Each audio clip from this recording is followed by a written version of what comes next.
My brothers and sisters, we read letters coming out from the children and from the families of Gaza.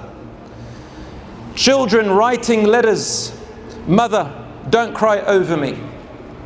I am with Allah." Another one, a child by the name of Hayat, writes her will and names every member of her family. Give this much, 5 to my auntie, 45 to my mother, another 5 to my uncle, another 5 to my cousin so-and-so, leave another 5 for my sister so-and-so.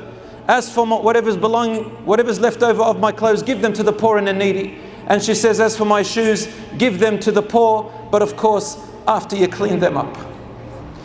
Another child says, "Mum, don't worry about me, I want to die, because I heard that in Jannah there is food more than here." A father who is a reporter, a journalist in the press, goes and finds his wife and his children completely massacred. What is his crime and what was their crime? Children under rubble buried, in which Allah says in the Quran, وَإِذَا الْمَوْءُودَةُ سُئِلَتْ بِأَيِّ ذَنْبٍ قُتِلَتْ. And when on that day of judgment the child that was buried alive will be questioned, for what crime were you killed? What was their crime?